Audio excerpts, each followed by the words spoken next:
Do you have a few minutes? I gotta make some changes in my life. Do you even realize what your life means? Morning Cup of Joe, a Missouri S&T podcast using pop culture to destigmatize mental health.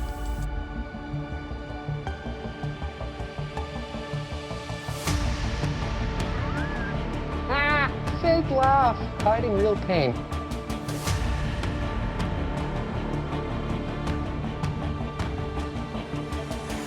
Do not self-destruct. I didn't ask for this to happen. Join us in using everyday examples to explain usable techniques to help improve your mental well-being. Stay a while and listen. Welcome back, minors. My name is Tracy Kriegel, and I'm a counselor here at Student Wellbeing. And my name is Amber Johnston, and I'm also a counselor here in Student Wellbeing. And it's time for your Morning Cup of Joe. So, Tracy, have you noticed that a large number of our students play games? I have noticed that. It seems to be a topic that comes up relatively frequently. Right. All sorts of games. Board games, card games like Magic, tabletop games like Warhammer and D&D, and then you've got video games, various different types. So this week I wanted to talk about life plans, and I wanted to relate it through the process we go through when we create a character in RPG games.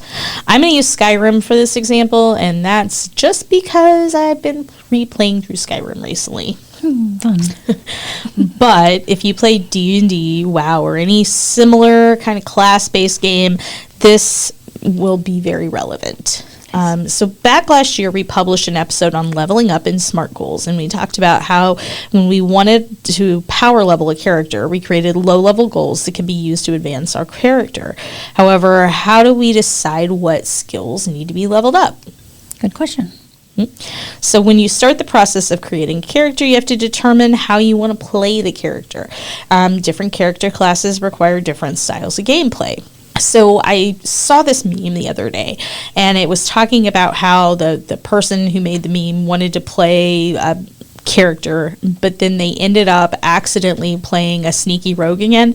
And so anybody that's familiar with gaming knows that you have a way that you play that's kind of familiar, and so we have a tendency to kind of go back to that style of gameplay. So I could create a character that I was like, absolutely, it's going to be a mage. I'm playing a mage this time. And then I will get, so far in the game before I know it, just the way that I play the game actually ends up shaping the way that character levels up. And so then I accidentally end up leveling my character into a very good sneaky rogue. And I say that complete honesty because I absolutely play sneaky rogues like 90% of the time. So It's your character. do what? That's just your character. That's just the way I play. So we end up setting out to play a character one way, but because we haven't planned it for longer or set our goals right, then longer than the immediate future, we end up playing a totally different game than what we intended in the first place, and we end up with a totally different character than what we intended.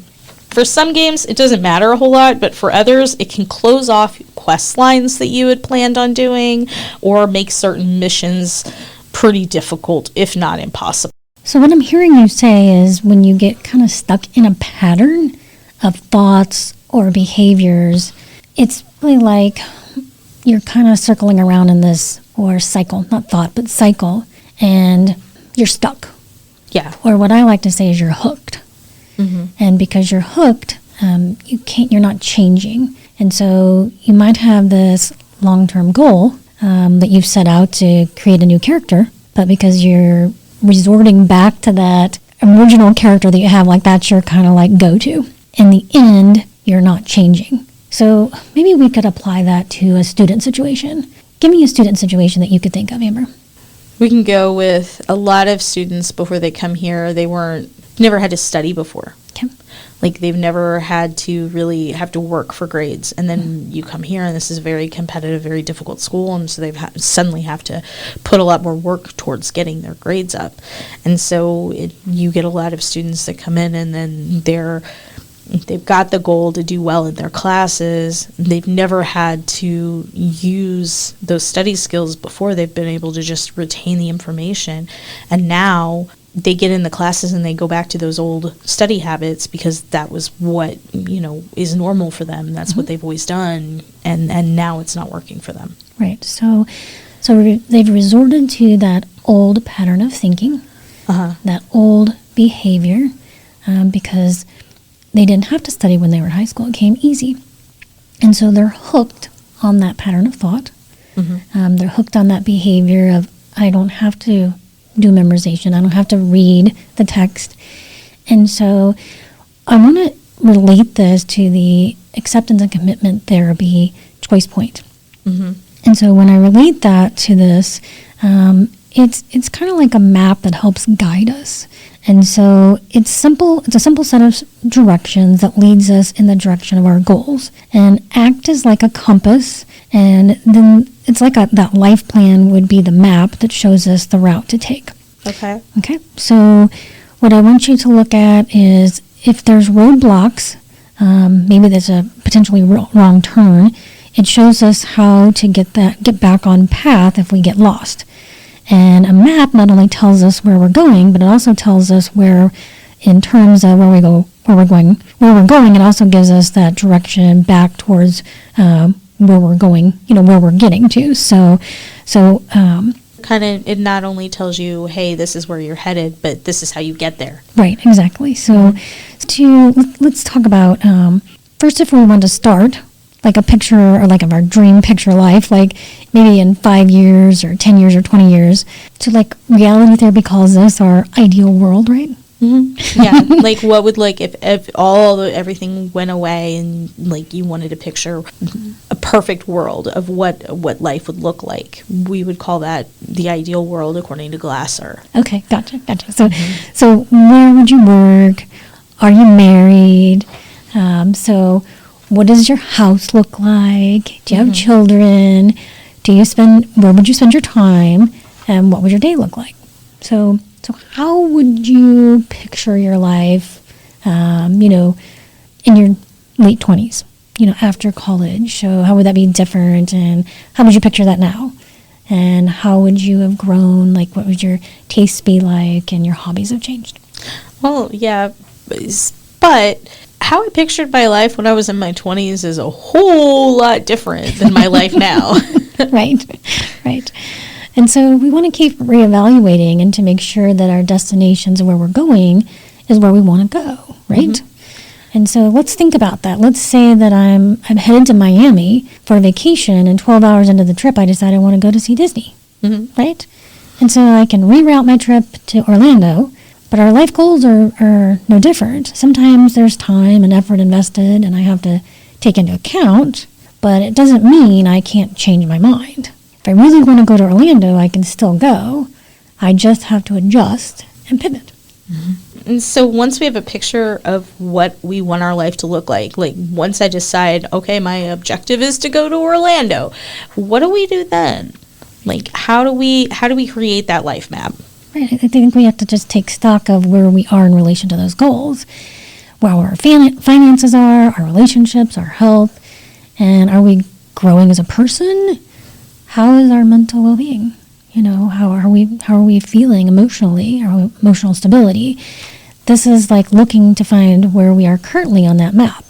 Some plans have you rate where you are in terms of our numbers, on our score of 1 to 5, how satisfied you are with where you are currently. Those are those written plans, like that you can find those on the internet, I believe. Like you can look up a lot of different like mechanisms and stuff where you can write out the plan and do that rating scale of how happy am I with my fitness, how happy am I with blah blah blah. Right, exactly. So this is where we start looking for roads, and these are our short-term goals. We look at where we are and set goals in the areas where we want to change. Let's say we want to buy a house someday, but our credit score is terrible. So I'm going to ask myself, what moves do I need to take to improve my credit score? Maybe to improve my score, I need a credit card, but I don't qualify for one. So a credit card would be my first destination in that area of my life, and I want to look at ways to access it. Maybe I start with a secure card for right now and maybe small changes to pay off monthly. Then I stop, look again at where I am and evaluate that what got me where I wanted to go to qualify for a credit card, and either change tactics and move on. So I want to relate this back to that ACT choice point. So I didn't really expound on that earlier, but I want you to think about that game like you were playing the game and your character. So, when you say hooked on those continual ways of being, our thoughts, our emotions, our behavior, I always explain this to students. It's like that circle, and if you draw this and you can imagine this, I want you to imagine a circle in the middle with an arrow going to the left and an arrow going to the right. If you stay hooked on those old ways of thoughts, those are going to take you away from your goals. If you look at to the right of that arrow pointing towards your goals, that's going to move you towards those goals. So if you're looking towards financial freedom, those are things that are going to take you towards your goals. And so those are those unhooking skills. So if you're looking for, a secured card, those are those things, the skills that are going to take you towards that goal. So if you're looking towards graduation, what are the unhooking skills? The things that's going to take you towards graduation. But in the middle, there's a circle. And there's a choice point. And I always ask students, who's in control of that choice point? You are. Absolutely. Yeah, you are. But in that circle, there's 4 things. There's your thoughts. There's your emotions. There's your behaviors or your actions. And there's a situation. And I always ask students, who's in control of the situation? You are. But sometimes people say, well, I can't control the situation. And I always remind people, but indirectly, you can control the situation. So you think about this, and there are some situations that, maybe we can't control those things, but think about how indirectly you can control a situation. Goes back to that circles of control we've talked about before. Because even if you're in a situation that you feel like you have zero control, you have to ask yourself, what can I control in this situation? I can't make my roommate clean the room and keep a clean space, but I can change how I choose to respond to that behavior, and that can change how that situation looks. So there are very few situations that we have zero ability to control anything. Right. Most of the time we can look at them and say, okay, maybe I don't have direct control, but what can I change in this situation that could potentially change the outcome for the better? Yeah, exactly. So I'll give you an example. So say you're driving down the road, and prime example of road rage. So you're driving down the road and you're in your lane, and the person comes up beside you who is driving erratically, and they get in front of you and cut you off. And then they brake check you. What's your reaction? Some people would get extremely outraged and upset. And then they may become erratic with their own behavior. Right. And so for those of you who are listening to this podcast, how would you react? I want you to really think about this right now. Where did your thoughts go? Where did your emotions go? How are you feeling at this very moment?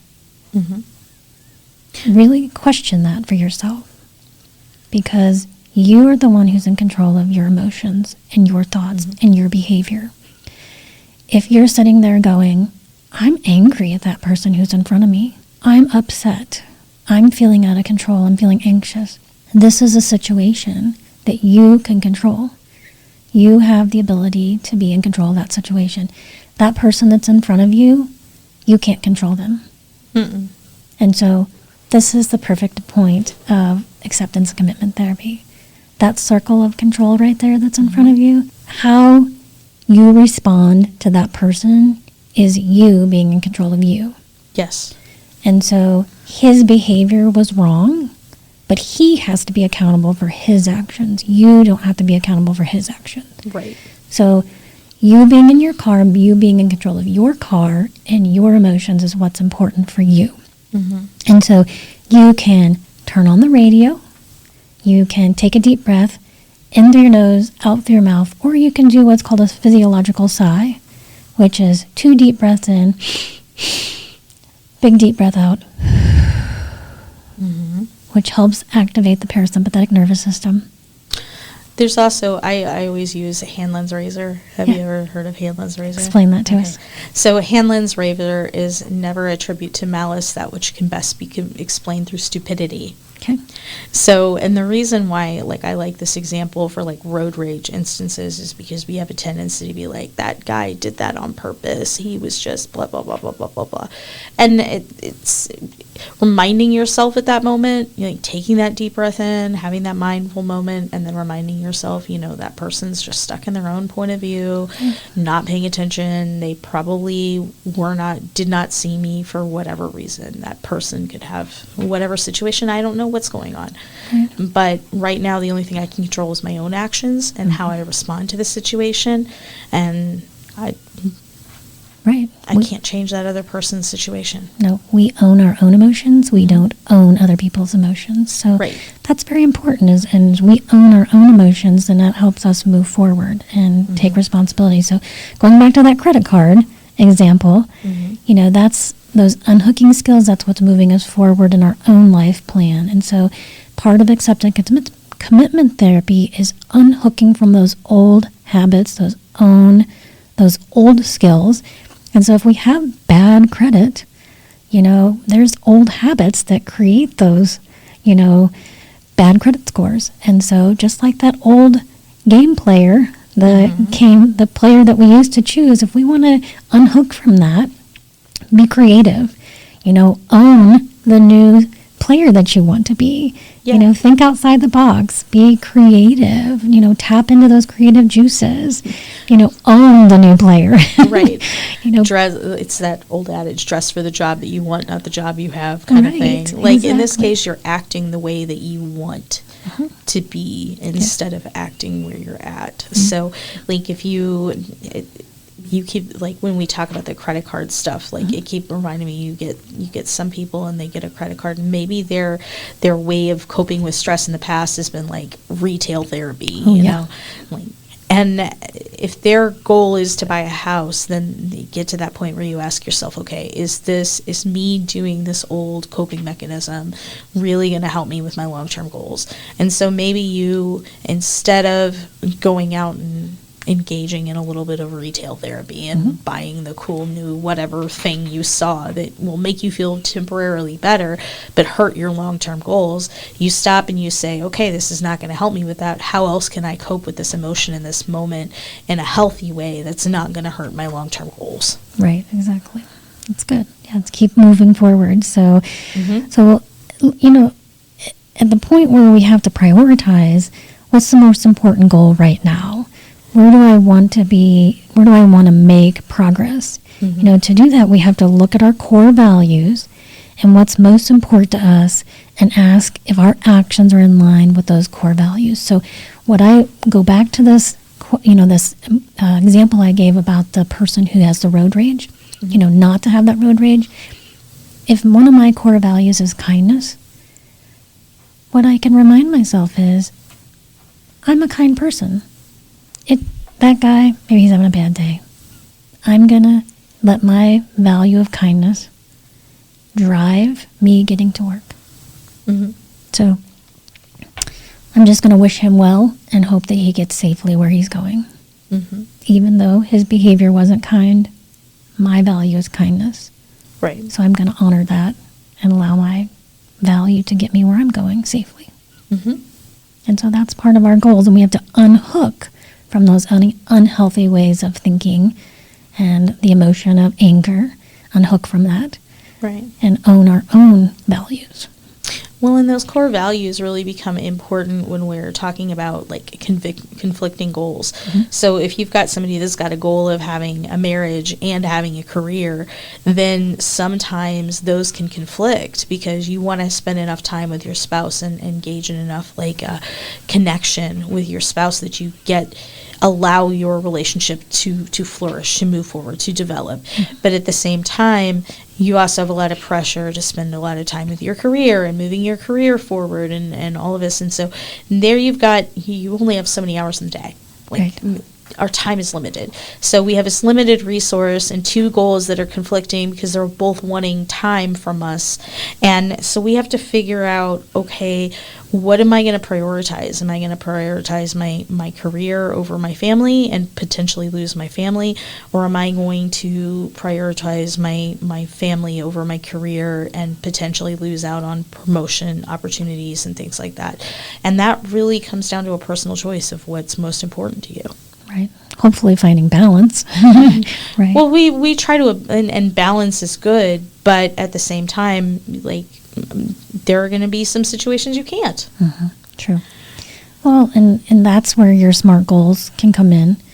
And I think that's where we set those short-term goals, and we have to look at our goals and make them very small and specific, so that we know that we can whether we can achieve them or not. And we've talked about this in our Leveling Up podcast. But just to review, Amber, why don't you, go into those and talk to us about our SMART goals? Okay. So SMART goals should be, anytime we set a goal, we want to make sure, first of all, it's specific. And so each goal should be specific. So, for example, rather than saying I want to lose weight, your goal should be to lose 10 pounds, 20 pounds, whatever that number is. Losing weight, how do we know when we've been successful? Am I successful after I've lost a pound? Am I successful after I've lost 50 pounds? Like, what is success look like? That's where the specific part comes in. The next part I want to say is that I want it to be measurable. So at this point, we're establishing how we're going to measure our goal. In this case, when we're talking about the weight loss one, our goal is in pounds, and our loss of 10 pounds is pretty measurable. That's pretty specific and measurable. Then we want to say it's attainable. So we want to make sure that your goals are realistic and possible to achieve. So you want to ask yourself, can I realistically set the goal to lose weight right now? Am I really stressed or going through some mental health concerns? Is this going to be attainable right now, where I feel worse about myself because I'm setting myself up for failure? Be realistic with yourself. Is this a reachable goal at this time? And we want to ask ourselves, is it relevant? Another thing we want to cover with the attainable, I forgot to mention that, was we want to make sure that, like, we're not setting, if I set the goal to lose 10 pounds, I can't lose 10 pounds by tomorrow. Like, I want to make sure that it's attainable and I have a realistic kind of idea of what I'm doing. The relevant part comes in next. The goal should be relative to your long-term vision and compatible with your priorities and values. If my goal is to improve my health, losing 10 pounds would be part of that. But if I was overweight, but if I'm underweight, it might make me less healthy and not in line with my long-term goals. And then next, we want to make it time-bound. So that's where that attainable and time-bound kind of come in together. So setting an ambitious but achievable deadline for the completion of your goals. So 10 pounds in 2 days isn't attainable. But I can set that same goal for 2 months pretty safely. So all of these kind of tie in together. And when you write them out, they spell the word SMART. So specific, measurable, attainable, relevant, and time-bound. That's wonderful, Amber. As you complete each SMART goal, look at that as a progress towards your destinations and getting closer to your ideal world or long-term goals. I think as students are kind of listening to this podcast, we have a lot of people who are leaning towards graduation, and all of us, that's our goal when we're in college, is to get to that ultimate goal of graduation. But I think looking beyond that is, what is that ideal world, like we've been talking about? Where are you headed? Where are you going in this world? Well, and if you think of it in terms of a map, as you're moving down the road, you watch the signs as they move closer and closer to where you're going. So if you're driving from Raleigh to St. Louis, you're going to be watching as those miles tick by, as the signs that tell you it's, 90 miles, 60 miles, like those are going to be counting down as you get closer. So when we look at, these choices that we make and these little pieces along the way that show us that we're making progress, that can all be, we can think of those as those road signs on the way to our goals. Very good. And I hope you guys have gleaned from the ACT Choice Point. It makes life more understandable when we can know that we own our thoughts, we own our emotions, we own our behaviors, and we can indirectly control situations, because when we unhook from the old unhealthy patterns and we use unhooking skill to move us towards our goals and let our values drive us, that's really an important piece that people can help, motivate them and help them realize that they are in control of themselves. And we don't have to own other people's actions and behaviors and thoughts. And like you said, be you and do you. That's so important for people to know. And knowing today needs you, and owning today and being that part of, your life today. And knowing that setting goals, you don't have to go back and be that character. Like you said at the very top of this podcast. You can play a mage. You can. Right, exactly. So wonderful. So thanks for joining us this week, Miners, and we'll see you next week. Take care. If you like this podcast, please remember to like and subscribe. To schedule an appointment or to reach out to us about future topics you would like to see, please email us at wellbeing@mst.edu. You can also reach us by phone at 573-341-4211. We are located at 204 Norwood Hall.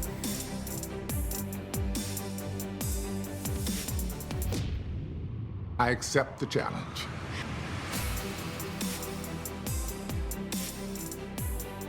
Get out there and do your best!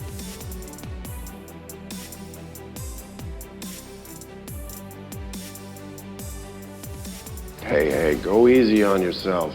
Come on now.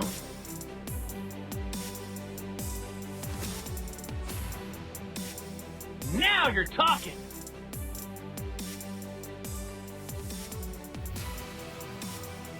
For more mental health and well-being content, please follow us on Facebook at Missouri S&T Wellbeing and on Instagram at S&T Wellbeing. But most importantly, never give up.